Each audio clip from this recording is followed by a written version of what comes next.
Yes, yes, yes. Ghana is a winner. Hey, ladies and gentlemen, we've won it. We've won it. JM is the hope of Africa.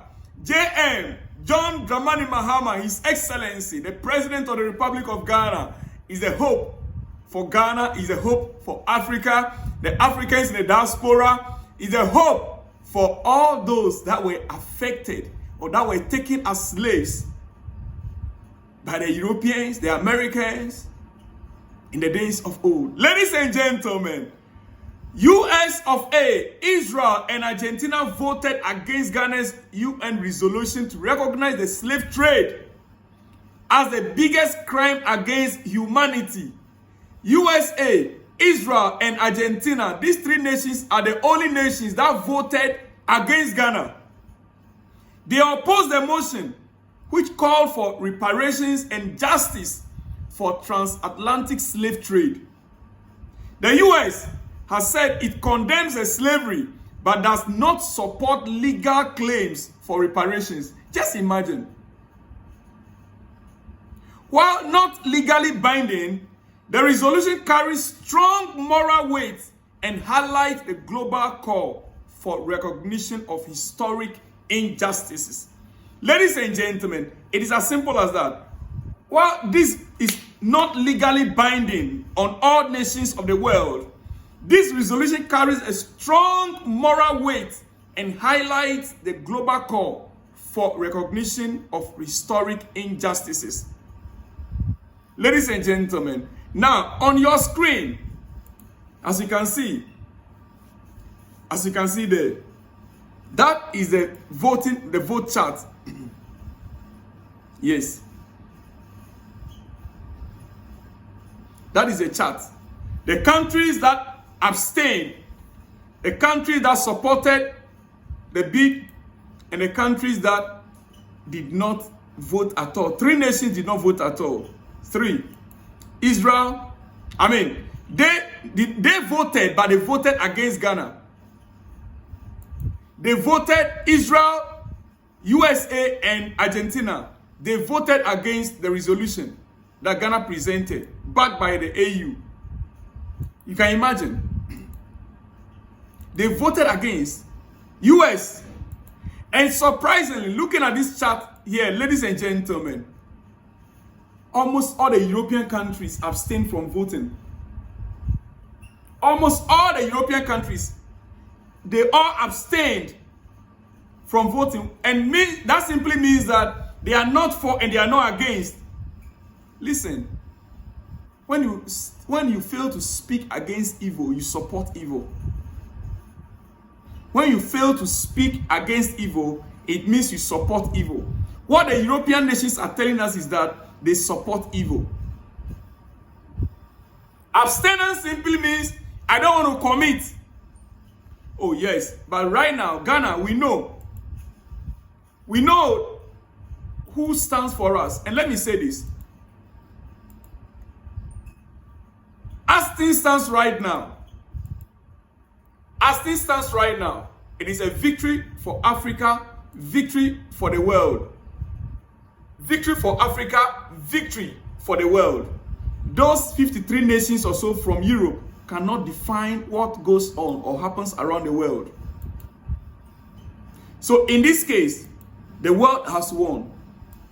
Ghana has won. Africa has won.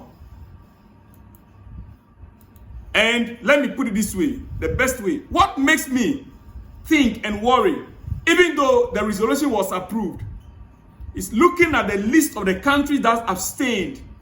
Those are the European countries. And those that voted against, which is US, Israel, and Argentina, they represent the most powerful countries in the world with a GDP, which when added together is hundreds of times higher than the countries that approved the resolution. Studying the matter in depth, I have to say that it surprises me. And this tells a lot of story. And more surprises are just around the corner to come up. We will see which nation will present any resolution and they will ask for Ghana and Africa to back them in voting?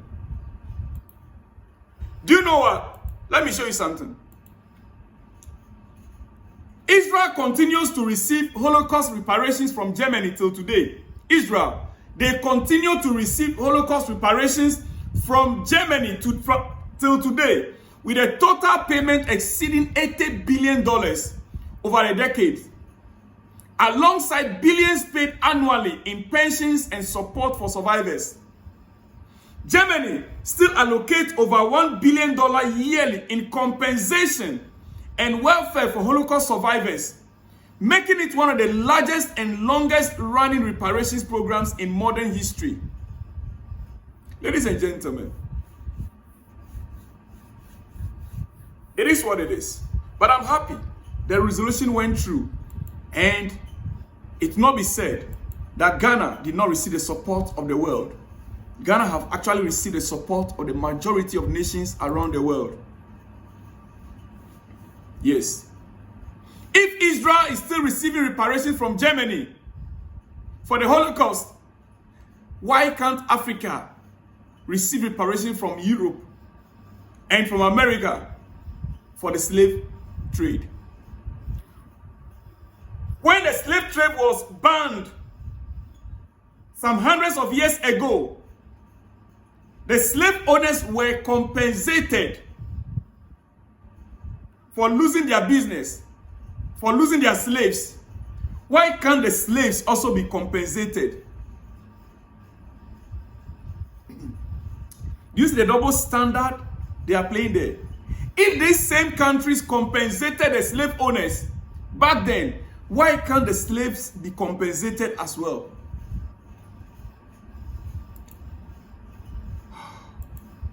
But look, we know and we understand. The good news is, as you can see right there, His Excellency, the President of the Republic of Ghana, delivering a speech before the votes of the UN General Assembly. Ladies and gentlemen, let me just end it here. It is victory for Africa, victory for Ghana, victory for the world. And JM indeed is the leader of the world right now. He is the hope of Ghana, the hope of Africa, the hope of the world. I'll be back with more exclusives in the coming hours. Remember, this is GH247 News, and we are reaching you all the way from Southeast Asia. I'll see you guys on the next one when you see me. Shalom and peace.